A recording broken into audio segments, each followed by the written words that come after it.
Hey guys, আজকে তোমাদের সঙ্গে শেয়ার করবো পেয়ারা মাখা। তো প্রেগনেন্সিকালীন আমার অনেক কিছু খেতে ইচ্ছা করে, তার মধ্যে পেয়ারাটা খুব খেতে ইচ্ছা করছিল।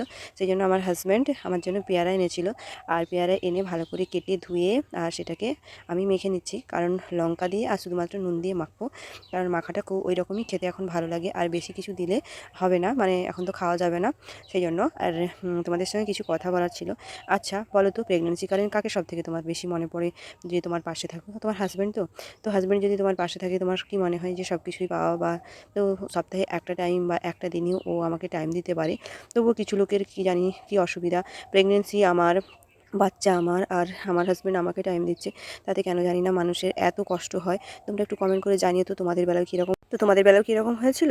মানে প্রেগনেন্সিকালীন কেউ পাশে থাকবে না, আর তোমার হাজব্যান্ড যদি তোমার পাশে থাকে, তোমার সমস্ত কিছু করে, তাতেও মানুষের কেন জানি না এত সমস্যা হয়। তো আমার এরকমই কিছু কিছু মানুষের ক্ষেত্রে সমস্যা হচ্ছে। তো যাই হোক, মাখাটা খুব সুন্দর হয়েছিল।